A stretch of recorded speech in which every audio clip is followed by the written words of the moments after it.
Hello everyone, Mrs. Bodie here. I'm going to show you how to fold a crane out of any paper. Now, origami paper is beautiful paper and wonderful to fold with, but you can fold with anything. This one is a piece of junk mail that I got out of recycling. This was folded from some calligraphy practice pages, of which I have many. And this one was folded from a magazine. Look around your house, find paper that normally might be in recycling, or printer paper is an excellent weight. This junk mail idea, right? There's a lot of this. You'll usually find a rectangle. I'm going to show you how to make the rectangle into a square, which is how we start this model. Now I chose the crane because it's probably the most recognizable origami we know of. There's also a wonderful history to folding the crane. The act of folding it is a wish for hope and peace. It was started long ago, like 6th century Japan. Paper was very, very expensive, so it starts off just for religious and ceremonial reasons. But then as paper became more widely available, more people, of course, could practice origami. It's very mindful, it keeps you focused, and it's fun. Okay, so I'm choosing to use this piece from a magazine. I like the color of this, and also the two sides are very different. So you want to look for that, especially when you're first learning the model. That one side will be different from the other. So how am I going to make this rectangle into a square? Well, of course I can measure. Measuring is always good. I want to get an idea of what I'm dealing with here. So it looks like 7.5. So if I was going to make a square of 7.5, I'd go here. The easiest way is to take one corner of the rectangle and fold down, lining up the edge, and then I will get a square. I'll have a lot of the lettering. I'm not so sure I care about that right now. I'm going to just go for it. Okay, so I'm going to line up that edge, fold, and here's some tips about folding. Notice how I went from the center out.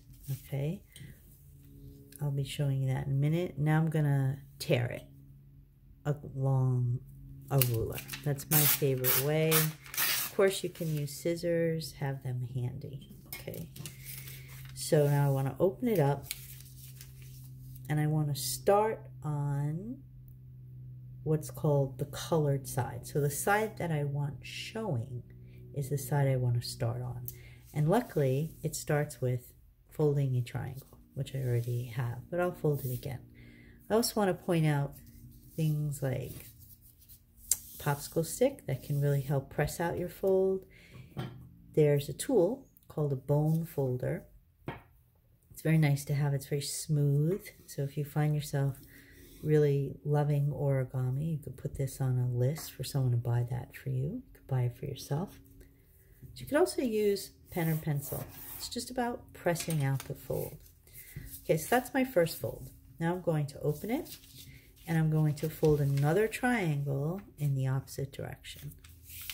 Okay, so notice my color is safely tucked inside. That's important that I know what side I'm on. And then very common in origami, I'm going to unfold what I've just done. You're going to notice this X in the middle. That's perfect. Now you're going to turn the whole piece of paper over. And I'm going to press down in the middle, and I'm going to fold a rectangle. All right, so I'm going to start in the middle, go out in either direction, press out my fold. Open that up, and now fold another rectangle in this direction. So I try not to say right and left because we don't always know or get it right. It's just both sides. So now I have my rectangle. It's folded at the top. Got some open edge at the bottom. And there are these folds. So I want to take the top and I want to very gently push down so that those folds allow the model to fold into a square. So notice I'm looking at the top, I'm looking at 2 layers and 2 layers, that it's symmetrical. And I'm going to fold it nice and flat into that square. I'm going to do that again for you because that always looks like a magical thing. So here's my rectangle, folded top. I'm going to hold it at the folded top and I'm going to push down on those folds that exist already, and I have a nice square or rhombus. And I'm still pressing out my folds because every time I press out the fold, it's going to make the next part of the fold much easier. Okay, so now I want to position it so that I have the open ends at the bottom and that folded tip at the top. I'm going to take one layer and I'm going to take it and I'm going to hold the bottom here and I'm going to fold to the center. Okay, so I'm going to show you that again. I'm going to take that top layer, hold that bottom point, and fold to the center. Okay, and I get to do it on the other side. So holding that point, taking just the top layer, folding to the center. And yep, I heard a little rip there. I'm not going to panic. It won't show. So notice I have a tiny bit of space in the middle there. That's better than if I would have folded over that center line. Okay, so let me go back and show you.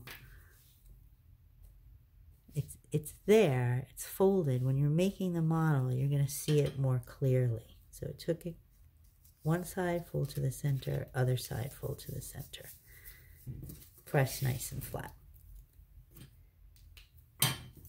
Turn the whole model over and do the same thing. It's always very symmetrical. So I'm going to hold that bottom point. Here's my center line, fold. I'll make it more clear for the video. Hold the bottom. Now I just really have that one layer. Fold to the center. Notice it's lining up with what I just folded on the other side. That symmetry is really important in origami. So this is what I mean. I don't want to go over the center line. I want to go to it. And if I don't line up exactly, that's okay. A little bit of space is fine. Press out my folds. Okay, now I have something that looks like a kite or an ice cream cone. You can decide what words help you to remember it. I want to take this top and I'm going to fold over as far as it will go. So there. Press out, open it, turn the model over, and do the same thing. So I'm just taking that top triangle, folding it down. Okay. Next part, I'm going to open the 3 folds on one side, and I'm going to take this top layer, and I'm going to lift it up. This is going to try to stay down. I'm going to lift it all the way up so that it folds on existing creases. Now on the bottom here, those creases are in the direction I want it to go. So it's a little easier sometimes to pick it up. Look on the sides here.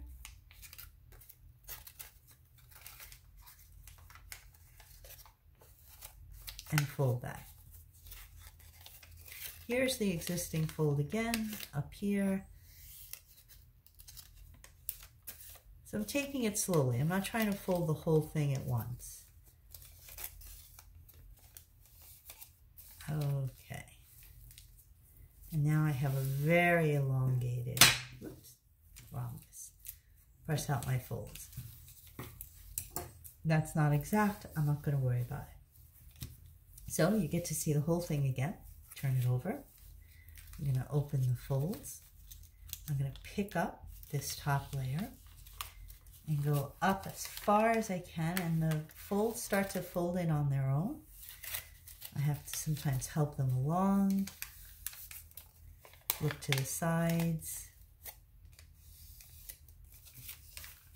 And try to flatten that out. Okay. There it is. You should have, again, this very elongated rhombus, diamond, whatever you want to call it, to split down here and not split up here. So the split end, I'm going to do something similar to what I did before. Just take this top layer and I'm going to fold to the center line. It's more narrow now, so it may not look the same, but once you do it hundreds of times, the way I have, you start to see the similarities. So what did I do? I'll do it again. Pick up that top layer. I'm trying for this edge to meet in the middle. That was hard for me to understand in the first 10, 20 models. So nice thing about watching this as a video, you can pause and restart. By the way, there are many, many videos on YouTube on how to fold a paper crane. So if mine isn't helping, please feel free to find someone else's. They probably have music and other fancy things that I can't do yet. All right, so here we are. This side, turn it over, and I'm sure you probably guessed, we're gonna do the same thing again. So I'm gonna take that, now it's just that top layer, fold to the center, press on my folds. Take the top layer, fold to the center, press on my folds. Okay. So I'll tell you what paper is not very good. Construction paper, newspaper. Those two papers are very soft, so you wouldn't get nice crisp folds. So that's why I'm suggesting printer paper. Oh, forgot. Loose leaf makes excellent paper. Magazines, catalogs, that kind of thing. All right, so now we have this part. We're gonna look at it, we're gonna pick it up, we're gonna just look at it. See, you have these folds in here and there, okay? So the idea is now, these two things down here that are split become the head and the tail, and these are the wings. We have to get them in the right folds. So I'm gonna take it, and I'm gonna take just this top layer and fold it over. Kind of like I'm turning the pages of a book, okay? I'll do that again. So it looked like this with my split, just taking the top layer, folding it over. I'm gonna turn the whole model over now and do the same thing. So now I have 3 layers on this side. It would never be that way. It has to be symmetrical. Let's just take that top layer and fold it over. Okay, press down. All right, so now I'm gonna bring this up as far as it will go. Turn it over, bring this up again as far as it will go. Give some nice press. I can keep using this. And now I need to do that turn the pages of the book idea. So I've got my 2 layers on one side. I'm going to turn, flatten, turn the model over. Notice, see, there are 3. So I just take the top, turn, flatten, and the bird will start to emerge. So here are the wings. Here's the head and tail. So I'm just separating it so you can see a little better. I'm going to pull out one of either the head or the tail. I'm not sure what it's going to be. I'm just going to pull it out a little bit so that I open up this angle in here. And then I'm just going to press at the bottom. It's kind of just squashing it. It's the best explanation I can come up with. So we have this, right? I don't want to go too far down. I want to keep, I don't even have to keep the angles the same. Okay, just a little bit. And then that just is very easily pressed down. So I think I'll make the yellow part the head. Now to form a head, I'm going to just take the very tip. So it's a little ripped, but as I said, it's not really going to matter. Take the tip full down, flat like that first. And then, whoops. So kind of flat, and then unfold it a little bit. And then you just try to bring that crease together Give it a little squash up there. There's the head. Here are the wings. Now some people fold the wings if they want an angular look, okay? Some people just kind of gently roll them. Rolling is I'm taking these two fingers, right? So that they have a little bit more shape. This one's really not cooperating, so I'll just fold them. And there's the origami crane. One of the nice things about this hope idea behind them, you can write something on them, and I'm gonna hope my Lindy students stay well. Okay, so there's the origami crane, and teach someone else, because the more folds, more cranes out there, the more positivity we're sending out, the more wishes for hope. And I think we could all use a little hope and cheer right now. Thank you.